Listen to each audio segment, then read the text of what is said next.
What if the greatest story about your origin was deliberately hidden from you? What if the roots of your own history, your own identity, were locked away behind ancient vaults and forbidden archives?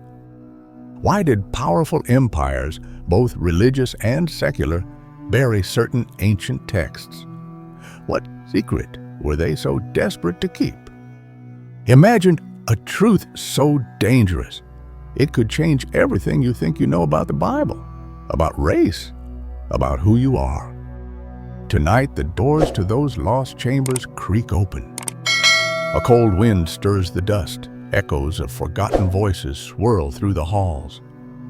We're not here to chase old myths or retell bedtime legends. We're here to unearth what was hidden, to follow the forbidden evidence wherever it leads. We'll peel back layer after layer through secret prophecies, missing scrolls, and the ancient words of Enoch himself. This journey is not for the faint of heart. It's for those willing to risk comfort for truth, to see beyond the surface, to dive into the deep waters of our shared past. Picture yourself, torch in hand, stepping into a vault lined with scrolls no one's touched in centuries. The flicker of candlelight reveals words written in a forgotten tongue. Each step echoes with danger and wonder. Will you be the one to open the oldest doors, no matter what they reveal? Are you ready to see the story beneath the story? Then come closer. Take a breath. The truth is waiting. What if the hero of the flood wasn't as ordinary as you think?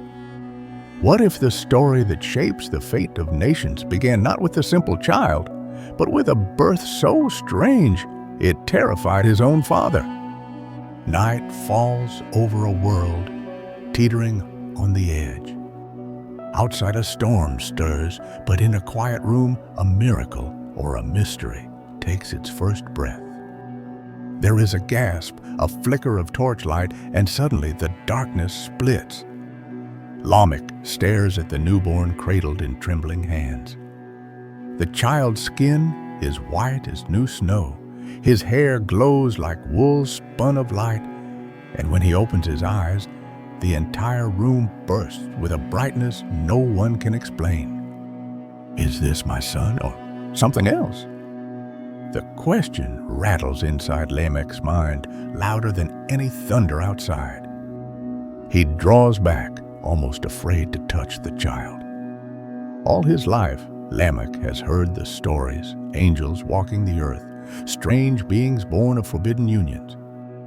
He remembers the ancient warnings, the rumors whispered in Genesis 6-4 of the sons of God and the daughters of men. But nothing prepares a father for this moment, when your own child glows with a light not seen in any human house. Lamech's voice trembles as he calls for his father, Methuselah. What have I brought into the world? He's not like me. He's not like any man. Outside, the wind claws at the windows. Inside, silence, except for the child's steady, unearthly breathing. The book of Enoch, long hidden from eyes and pulpits, tells the rest. You can almost feel the chill as its pages unfold. It's written, his body was white as snow, and the hair of his head was white like wool. His eyes, when he opened them, illuminated the whole house like the sun. The newborn spoke, praise God out loud. And Lamech, terrified, fled to Methuselah, confessing, he resembles the sons of heaven, not the children of men. Why would a story like this be forbidden? Why would generations hide the scroll and silence the prophecy? Maybe because it asks questions too hard for ordinary faith. Maybe because, just for a moment, it makes you wonder, what if the boundaries between heaven and earth are not as firm as we believe? As Methuselah listens, he too is troubled. He journeys to ask Enoch, the seer, the walker between worlds. Enoch answers with words both simple and strange. Yes, there have been unions with angels. Yes, judgment is coming. But this child, this Noah, is not born of the fallen. He is set apart for a purpose. The world will end and begin again through him. Enoch's message echoes into the room where Lamech still sits in awe, watching the light play across his son's face. The air smells of ancient secrets, of fear mingled with hope. The walls seem to breathe. Even the torches flicker, as if unsure what realm they belong to. You can almost see the scene, the hush, the trembling hands, the shadow of doubt. Would you hide a child like this? Would you fear him, or would you seek the truth, no matter the cost? This is not just a tale of long ago. It's a moment every parent, every soul has faced. When something new, something unfamiliar, shatters the safety of what we know.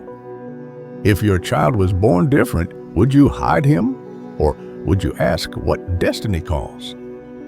The motif of light, dazzling, inexplicable, follows Noah's every breath. The ancient texts become more than words. They become mirrors. Are we brave enough to face what the story reveals about our beginnings and ourselves? In every age, stories like this are tucked away, out of fear, out of caution, out of the need for order. But the truth is, sometimes what is forbidden is simply what is not yet understood. Tonight, we glimpse a father's fear, a prophet's wisdom, and a newborn's impossible light. The page turns, the map of the ancient world unfurls, showing where this strange lineage will journey next. And you, sitting in the soft glow of your own screen, you carry the same questions, the same wonder. Is the world ready for the truth behind the hero of the flood? Listen closely as we follow this light across lost continents and into the roots of who we are. The next chapter is already waiting, just beyond the edge of the firelight. Can one ancient prophecy explain the destiny of entire continents? Can a single blessing ripple across the centuries and shape the very world we walk on? Picture the dawn after the flood, when the earth is still raw and trembling from its rebirth. The sky is washed clean, the land waiting for footprints, for nations to rise from the mud and memory. In the heart of this silence, three brothers stand before their father. Noah, survivor, prophet, bearer of the world's only family. His eyes, old as stone, move from Shem to Ham to Japheth, weighing futures no one else can see. The tent is dim, a fire flickers. Japheth, the eldest, stands with hands at his sides, heart pounding like a drum. Noah lifts his hand, and for a moment, the shadows seem to recede. He speaks not just to his sons, but to every generation to come. Blessed be the Lord, the God of Shem. May Canaan be his servant. May God enlarge Japheth, and may he dwell in the tents of Shem. Genesis 9. The words seem simple, yet they burn like iron branded into the unfolding map of history. What does it mean, God shall enlarge Japheth? What fate waits in the echo of that ancient promise? Time unwinds. Drums beat, dust rises, and the blood of Japheth's line flows outward across valleys and rivers, forests and mountains, always expanding. Every step of migration is a drumbeat in the great symphony of destiny. Centuries pass. The sons of Japheth become tribes. Gomer, Magog, Madai, Javan, Tubal, Meshech, and Tiras, each a branch stretching farther, reaching for new horizons. The historian Josephus, writing under the shadow of Rome, traces these branches to the ends of the earth. He sees in the Greeks, the Gauls, the Scythians, and the distant tribes of Europe the living echo of Noah's blessing. The world grows wider, and with every expansion, the light of prophecy flickers stronger. Maps unfurl. Colors spill across continents: Mediterranean blue, northern forests, icy mountains, distant isles. The motif is clear: expansion, inheritance, the swelling of a line foretold in a father's trembling voice. Imagine the waves breaking against the British Isles, where another tradition rises, the story of a stone, the stone of Shiti, said to have traveled from the ancient East to be the pillow of patriarchs, the coronation seat of kings. When the British monarch is crowned, the old stone lies beneath the throne, a silent witness to the idea that destiny can cross oceans, that prophecy can outlive empires. Some whisper that even the name British means covenant man in ancient Hebrew. Brit for covenant, Ish for man. The Saxons, Isaac's sons. Whether fact or legend, these stories pulse with the hunger to belong, to root one's life in a tale older than memory. Motif: expansion. The light from Noah's tent pours outward, one man's blessing, kindling the fire of tribes, nations, empires. Each new land, each city built, each language spoken in distant lands is a drumbeat of inheritance, the slow unfolding of an ancient word in large. Feel the pride in it, the awe, and maybe even the b'dan. If you found out your own inheritance was written in a prophecy, would you claim it or walk away? The story isn't just maps and monarchs, but blood and breath, fathers and sons, the quiet fear that we are not simply wandering but walking in footsteps laid down before us. Imagine the dialogue in Noah's tent, his voice steady yet touched by sorrow. My sons, you carry the future in your bones. What I give you tonight is more than words. It is the shape of nations, the rhythm of the world to come. The camera sweeps over generations, tribes on the move, ships on strange seas, new lands claimed in the name of an old promise. The sound of drums, the pulse of light growing wider, always outward, always enlarged. Even now, we feel the echo every time we trace our names, our histories, back to a root. We wonder, are we wanderers or are we heirs? Would you step forward and claim your place if you knew you were part of a story that began at the dawn of the world? Or would the weight of prophecy make you pause, knowing that blessing comes with responsibility, a mission written into the blood? The light grows, maps ignite, and the world opens. Destiny, like a river, flows on. And as we move from tents to thrones, from prophecy to power, the story does not end here. It stretches onward, waiting to see who will dare to follow the thread, to discover not just the legacy of Japheth, but what it means for you now in the modern world. Music surges, the globe spins, and the next secret waits beyond the horizon. Are you ready to claim your inheritance, or to challenge the fate written before you were born? What if the lost tribes of Israel became the nations we know today? What if footsteps from the edge of the Bible echoed all the way into your own family tree? Close your eyes for a moment. Hear the wind sweeping over distant mountains. Smell the brine of an unknown sea. See a line of travelers, men, women, children, faces grimy with dust, eyes burning with hope and memory, marching away from their ruined homeland.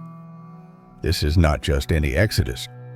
This is the moment when the 10 tribes of Israel vanish from the pages of Scripture, lost to war, scattered by empire, names fading into legend.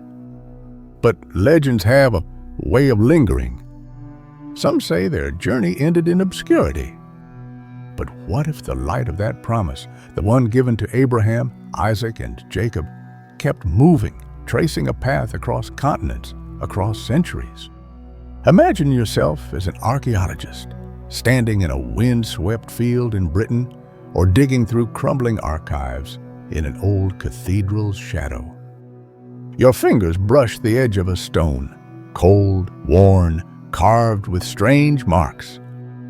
You're not just uncovering bones or artifacts. You're following the footprints of faith, tracing out the web of a mystery that refuses to die. Footsteps echo over ancient ground, light tracing invisible lines across the map of memory. The trail leads to strange places. Ancient chronicles whisper that the exiled tribes, carried by river, carried by fate, moved through the Caucasus, crossed into Europe, dissolved into the fog of time. Some among the Celts, the Saxons, and the early Britons claimed descent from these wandering Israelites. They clung to old stories passed down in fireside whispers that their ancestors once walked with Moses, received the law, saw miracles in the desert, that the blood of kings and prophets survived in their veins, however faint. The idea was more than a fireside legend. It became a theory, British Israelism, arguing that the great migrations of history were not accidents, but fulfillments of prophecy. That the Saxons, whose very name was said to mean Isaac's sons, and the British covenant man, might be inheriting a blessing older than the islands themselves. See it play out on the map. Blue rivers cut through forest and steppe, lines crisscrossing as tribes settle, war move on. Stone circles rise in green fields. Ships land on rocky shores. The stone of Scone is brought across the sea, said to be Jacob's pillow, the stone where a patriarch once dreamed of a ladder to heaven. Centuries later, it rests under the coronation throne of British kings, a silent, stubborn witness to an idea too big for history books. Now, picture a legend even bolder. A Jewish princess, daughter of a king fleeing Jerusalem, journeys to Ireland, bringing with her not just royal blood, but a sacred heritage. Her story is woven into Irish myth, echoed in old sayings hiding in plain sight among the stones and rivers of a new world. Imagine this, you're holding a family Bible, the kind handed down for generations, its pages yellow and fragile. You see the names Isaac, Jacob, Joseph, then suddenly William, Mary, John. Could your bloodline truly stretch from the tents of Jacob to the cities of today? Pause and feel the weight of it. If the promises of God echoed down through centuries, if your ancestors carried them, sometimes knowingly, often blindly, what does it mean for you, here and now? Light seeks home as every story yearns for a resting place. The footsteps of exiles become the avenues of nations. Every tradition, every coronation, every ancient song, every stone whispers a question. Are you only a child of accident or a bearer of a promise? Skeptics scoff, pointing to gaps in the record, dismissing it all as fantasy. But history is a living thing, always revealing secrets to those who listen close. Even linguists admit odd echoes. Saxon, sons of Isaac, British, covenant man. Coincidence or the fingerprints of fate? Ask yourself, as the lights of old legends flicker across your own life, if you discovered your people were part of God's ancient promise, how would it change your faith? Would it humble you or fill you with pride? Would it call you to something greater, a mission not just of blood, but of spirit? In every journey, there is a longing to return, a longing to know who we are, where we came from, what we're meant for.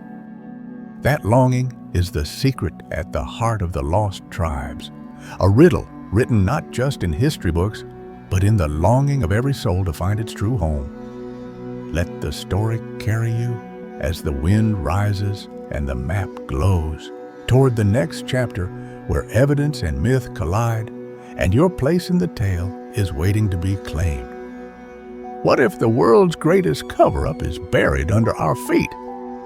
What if history's biggest secret is waiting in the dust, under the silent floors of forgotten museums and fields?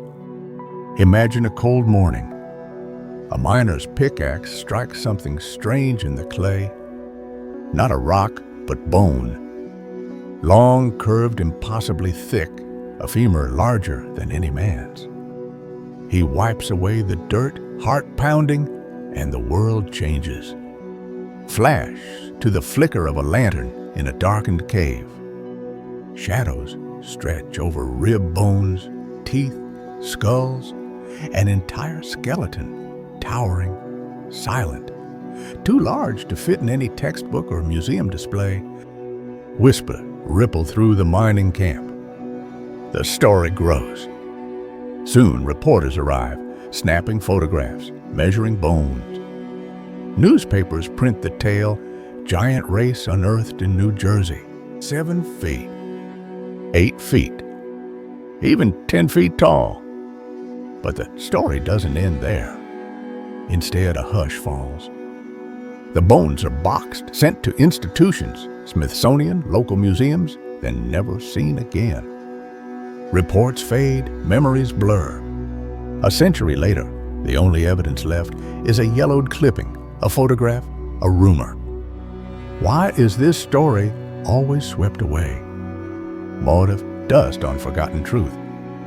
Light struggles through museum glass, searching for what's been hidden. Now imagine another place, a dry, endless desert in western China.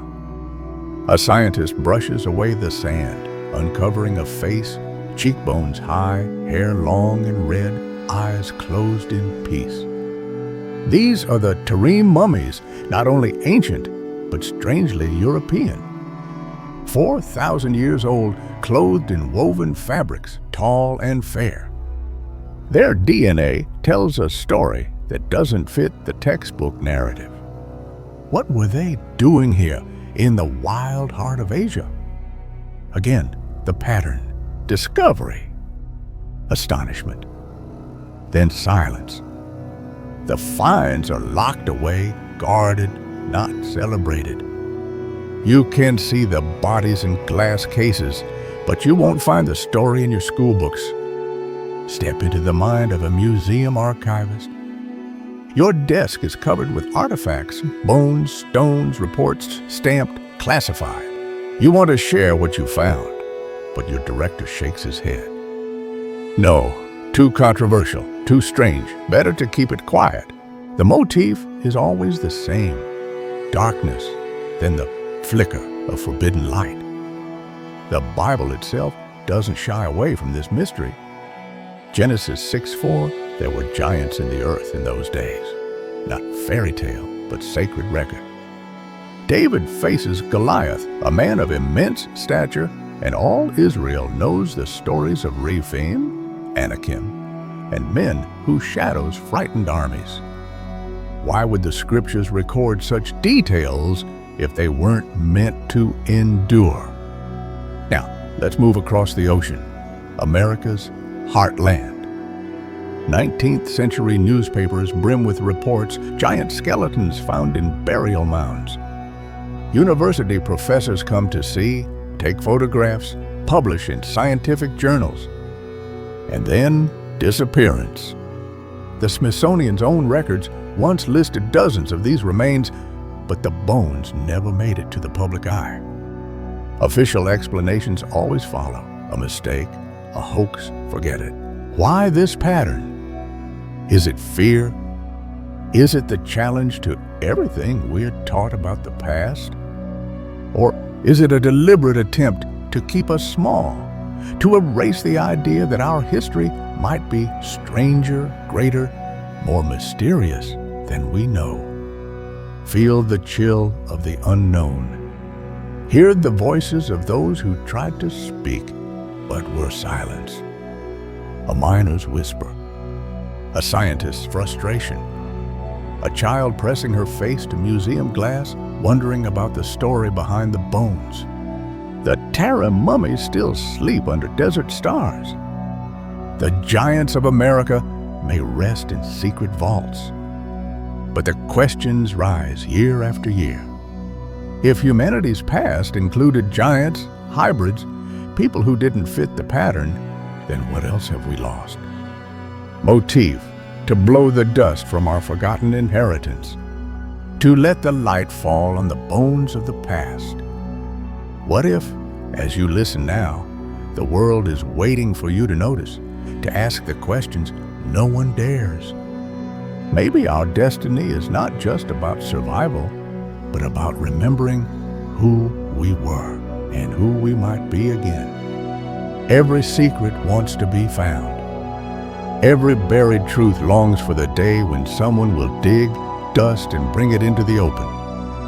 The lights in the museum flicker. The old bones wait, patient, and the world holds its breath.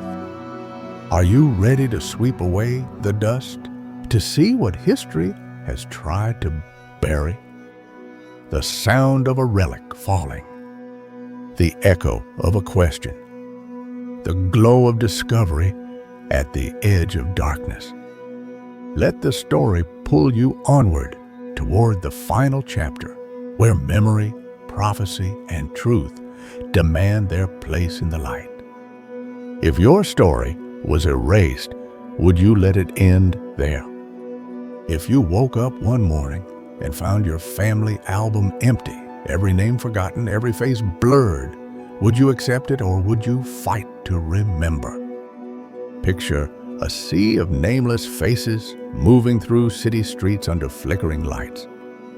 People drift past each other, eyes cast down, searching for something they can't quite name. It's not just a crowd. It's a generation quietly asking, who am I? Where do I belong? Look closer. Every pair of eyes hides a question, sometimes a wound. Now, imagine a young American late at night, scrolling through old photographs, ancestry seeds, half-remembered stories from grandparents. Something stirs. A memory, maybe not their own, but one echoing down the line. They feel it, a missing piece, a pull towards something deeper than the here and now. Motif: a wall of ancient books, dust rising in golden shafts of light. A single hand reaching upward, hungry for knowledge, desperate for connection.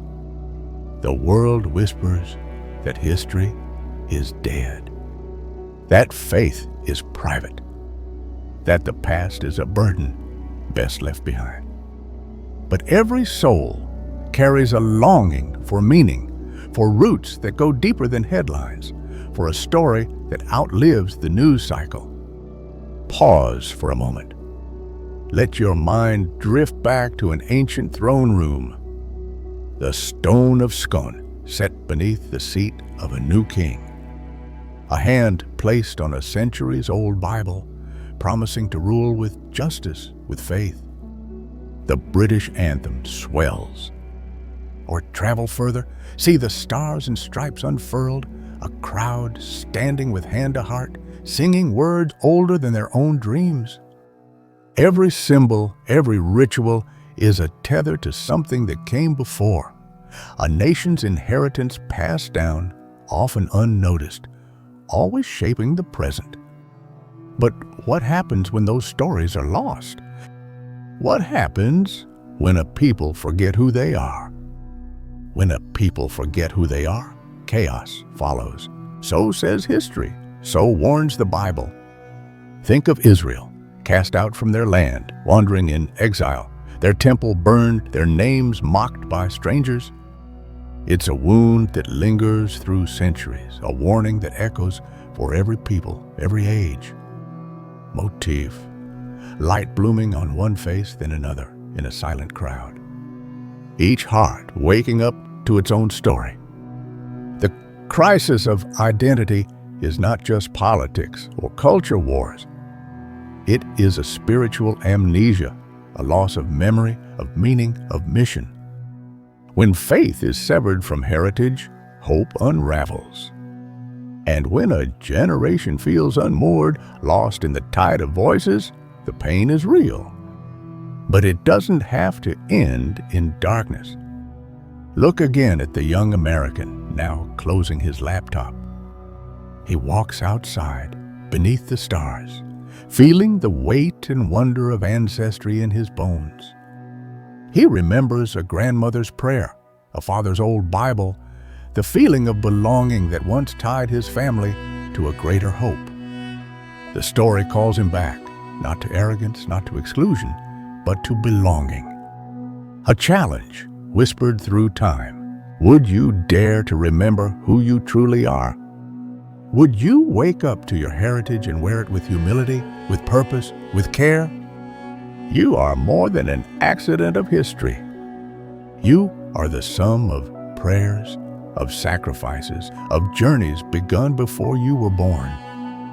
You carry the dreams of ancestors and the promises of God. To forget is to lose your place in the story. To remember is to reclaim it. Light grows.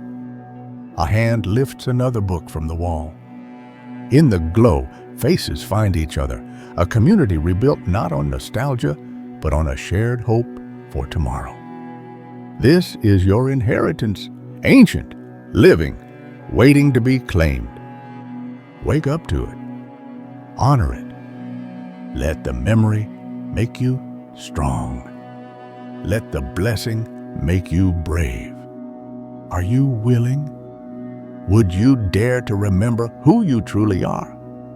Let that question linger like a bell in the night. Because the next step, restoration, redemption, begins the moment you choose to remember. We've followed the forbidden clues from the shining birth of Noah to a blessing that crossed continents, to lost tribes wandering into legend, to bones beneath our feet and the battle to reclaim a forgotten name. We watched dust become light. We saw faces across generations lift their eyes at dawn, searching for the story that would make them whole. Through every trial, every exile, every cover-up, the truth waited, burning quietly, patient as sunrise. Maybe your story, too, has been hidden in shadows. Maybe the world told you your roots don't matter, that faith is just a relic, that your inheritance is gone. But tonight, something changes. The promise spoken at the dawn, the blessing passed through blood and tea, still calls your name. Your story is not over. No one can steal what God has written in your lineage unless you let it slip away. If your true story was stolen, would you let it die in the dark? Or would you dare to reclaim it, even if it means seeing yourself and your world in a new and ancient light? Are you ready to own the legacy, the blessing, and the responsibility written in your bloodline? Are you willing to let memory become mission? To let hope outshine history? If this journey moved you, if it stirred questions or lit a fire in your heart, share your thoughts below. Subscribe for more journeys into the lost mysteries of faith, prophecy, and identity. Your story is not over. The morning is waiting. Claim it. Dust becomes light. The past becomes prophecy. And the next chapter is yours to write.